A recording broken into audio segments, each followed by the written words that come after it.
નમસ્કાર મિત્રો સ્વાગત છે તમારું અમારી યુટ્યુબ ચેનલમાં। આજના વેધર એનાલિસિસમાં વાત થશે આજે તારીખ 2 જુલાઈથી લઈને 15 જુલાઈ સુધી ગુજરાતમાં કેવું રહેશે હવામાન।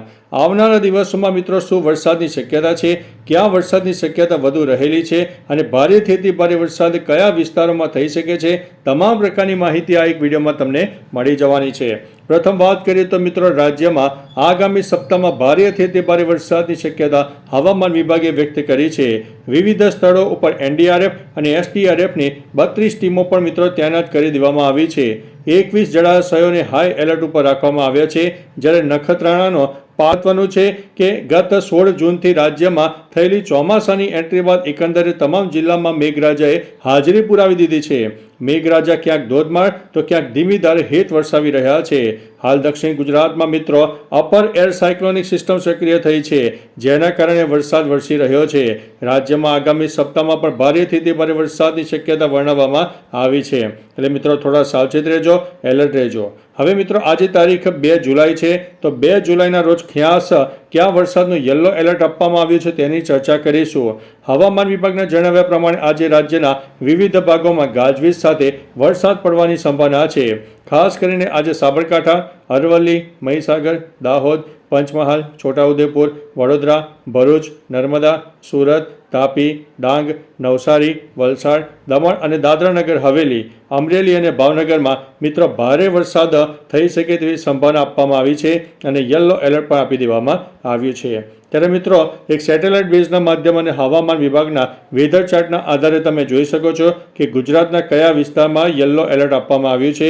ઉપરાંત મિત્રો કચ્છ અને ઉત્તર ગુજરાતના આ જિલ્લામાં ભલે યલો એલર્ટ ન હોય, પરંતુ આગામી 24 થી 48 કલાકમાં ઉત્તર ગુજરાત અને કચ્છના પણ અનેક ભાગોમાં ભારેથી અતિ ભારે વરસાદ થઈ શકે છે। હવામાન વિભાગે જે યલો એલર્ટ આપ્યું છે તેની ચર્ચા કરીએ તો સાબરકાંઠા, અરવલ્લી, દાહોદ, પંચમહાલ, છોટાઉદેપુર, વડોદરા, ભરૂચ, નર્મદા, સુરત, તાપી, ડાંગ, નવસારી, વલસાડ, અમરેલી, ભાવનગર, દમણ અને દાદરાનગર હવેલીમાં યલો એલર્ટ આપવામાં આવ્યું છે। ત્યારે મિત્રો આજે 2 જુલાઈના રોજ આપણે જણાવ્યું તે પ્રમાણે સાબરકાંઠા, અરવલ્લી, મહીસાગર, દાહોદ, નવસારી, વલસાડ, દમણ અને દાદરાનગર હવેલીમાં અતિ ભારે વરસાદ થઈ શકે છે, જેના પગલે ઓરેન્જ એલર્ટ પણ અનેક વિસ્તારમાં આપવામાં આવ્યું છે। આ ઉપરાંત બનાસકાંઠા, મહેસાણા, પંચમહાલ, વડોદરા, છોટાઉદેપુર, ભરૂચ, નર્મદા, સુરત, તાપી, ડાંગ, અમરેલી અને ભાવનગરમાં પણ ભારે વરસાદની શક્યતા વર્ણવવામાં આવી છે અને યલો એલર્ટ પણ આપી દેવામાં આવ્યું છે। ત્યારે મિત્રો હવે માછીમારોને ખાસ સ્પેશિયલ વોર્નિંગ આપી દેવામાં આવી છે। મહત્વનું છે કે દરિયો અત્યારે તોફાની બને તેવી શક્યતા ખૂબ જ દેખાઈ રહી છે। માછીમારોને દરિયો ન ખેડવા માટે પણ સૂચના આપી દેવામાં આવી છે। હવામાન વિભાગે માછીમારોને દરિયો ન ખેડવા માટે સૂચના આપી છે। સમગ્ર જુલાઈ મહિના માટે હવામાન વિભાગે અનુમાન લગાવ્યું છે કે ગુજરાતમાં જુલાઈ મહિનામાં સામાન્ય અથવા સામાન્ય કરતાં વધુ વરસાદ રહેશે। બનાસકાંઠાનો ઉત્તર ભાગ હોય કે કચ્છનો ઉત્તર ભાગ હોય, સામાન્યથી ઓછો વરસાદ થવાની પણ શક્યતા છે, પરંતુ રાજ્યમાં જ્યારે સાર્વત્રિકથી સામાન્યથી વધુ વરસાદ થાય તેવી શક્યતા વર્ણવવામાં આવી છે। ત્યારે મિત્રો હવે જળાશયોની વાત કરીએ તો જળાશયોમાં કેટલો પાણીનો સંગ્રહ જોવા મળ્યો છે। 6.88% જળ સંગ્રહ વધી ગયો છે। 14 જળાશય તો મિત્રો સંપૂર્ણ ભરાઈ ગયા છે। રાજ્યમાં જૂનમાં મળેલા સિઝનનો 32.73% જેટલો વરસાદ મળી ગયો છે। વરસાદે 206 જળાશયમાં 6.88% જળ સંગ્રહ વધી ગયો છે। સૌરાષ્ટ્રમાં 141 જળાશયમાં સૌથી વધુ 22.77% જળ સંગ્રહ વધી ગયો છે। મધ્ય ગુજરાતમાં 17 જળાશયોમાં 11.42%, ઉત્તર ગુજરાતના 15 જળાશયોમાં 8.66%, કચ્છના 20 જળાશયમાં 1.57% અને દક્ષિણ ગુજરાતના 13 જળાશયમાં 0.66% જળ સંગ્રહ વધી જવા પામ્યો છે। ત્યારે મિત્રો મોન્સૂન મીટરના આધારે એક પ્રયત્ન કરીશું કે અત્યારે કુલ એવરેજ વરસાદનું જે મીટર છે કેટલું બતાવી રહ્યું છે। તો મિત્રો અત્યારે એવરેજ વરસાદ છે એ 34.36%ની આસપાસ આપણને જોવા મળી રહ્યો છે। મહત્વનું છે કે કચ્છમાં કેટલો વરસાદ થયો તો 32.76%, સૌરાષ્ટ્રમાં 35.13%, ઉત્તર ગુજરાતમાં 25.54%, દક્ષિણ ગુજરાતમાં 37.12% અને મધ્ય ગુજરાતમાં 36.27%ની આસપાસ વરસાદ નોંધાઈ ગયો છે। ત્યારે મિત્રો ગુજરાતમાં જુલાઈમાં પણ સામાન્યથી વધુ વરસાદની શક્યતા હવામાન વિભાગે વ્યક્ત કરી છે। ભારતીય હવામાન વિભાગે સોમવારે રજૂ કરેલા જુલાઈ મહિનાના પૂર્વ અનુમાન મુજબ દેશમાં 106%થી વધુ વરસાદની શક્યતા રહે છે। ગુજરાતમાં જુલાઈનું પૂર્વાનુમાન જોઈએ તો રાજ્યના બાકીના વિસ્તારોમાં સામાન્યથી વધુ વરસાદની શક્યતા છે, એટલે કે મોટાભાગના વિસ્તારોમાં વરસાદના સારા સંકેત દેખાઈ રહ્યા છે. હવે મિત્રો એક વેધર ચાર્ટના આધારે તમને સમજાવવાનો પ્રયત્ન કરીશું કે આજે તારીખ 2 જુલાઈથી લઈને 15 જુલાઈ સુધી ગુજરાતમાં કેવું રહેશે હવામાન અને ક્યાં વરસાદની શક્યતા વધુ છે અને કઈ સિસ્ટમ ગુજરાત ઉપર કામ કરનારી છે. હવે મિત્રો તમને ગઈકાલે પણ સમજાવ્યું હતું કે ગુજરાત અને તેની આસપાસ અપર એર સાયક્લોનિક સિસ્ટમ સર્જાય છે. ઉપરાંત મિત્રો બંગાળની ખાડીના જે ભેજવાળા પવનો અને સાયક્લોનિક સિસ્ટમ ગુજરાત તરફ આગળ વધી રહી છે.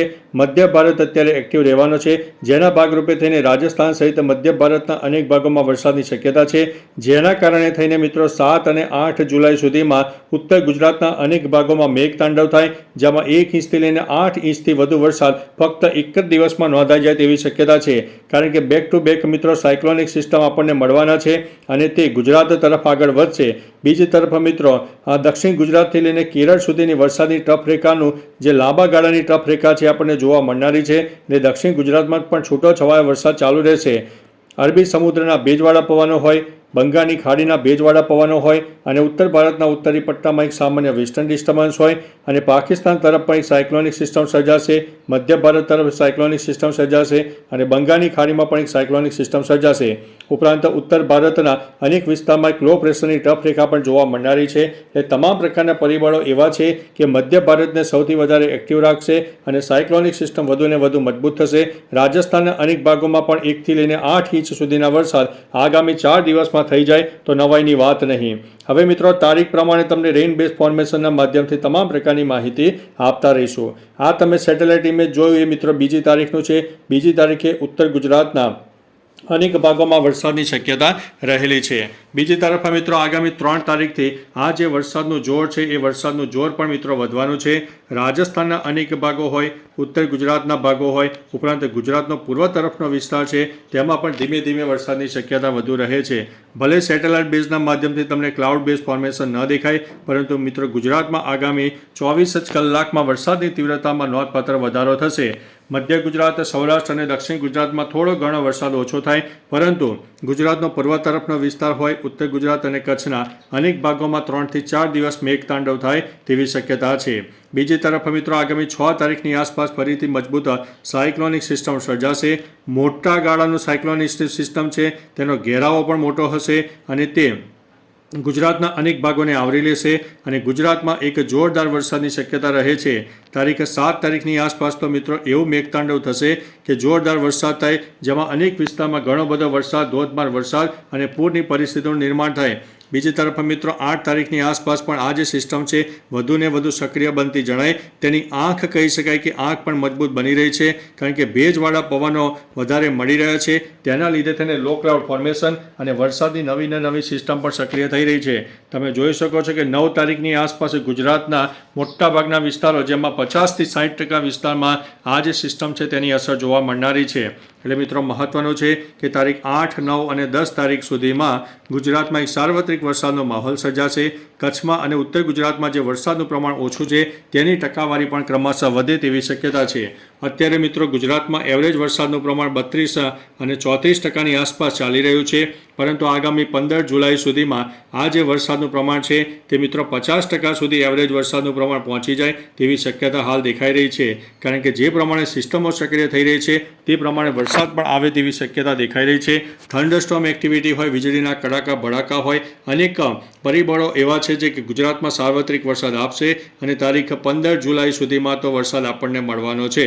એટલે મિત્રો કહી શકાય કે જૂન અને જુલાઈ મહિનામાં જ ગુજરાતમાં એક એવરેજ વરસાદનું પ્રમાણ છે તે 50%ની આસપાસ પહોંચી જાય તેવી શક્યતા દેખાઈ રહી છે. જે પ્રમાણે નવી ને નવી સિસ્ટમ સક્રિય થઈ રહી છે તે પ્રમાણે ગુજરાતમાં એકંદરે ચોમાસું સારું રહે, 104%થી વધુ વરસાદ થાય તેવી શક્યતા દેખાઈ રહી છે. બાકી મિત્રો તમારા વિસ્તારમાં હવામાન કેવું છે, વરસાદ છે કે નહીં, તાપ તડકો ઉગાડ હોય, વરાપનો રાઉન્ડ હોય, તો તમામ પ્રકારની માહિતી નીચે કમેન્ટમાં વિસ્તારો સાથે આપજો, જેથી અન્ય મિત્રો પણ જાણી શકે. તો ચાલો મિત્રો, ફરીથી લેટેસ્ટ ઇન્ફોર્મેશન અને વરસાદની નવી આગાહી લઈને મળતા રહીશું. ત્યાં સુધી અમને રજા આપશો. નમસ્તે.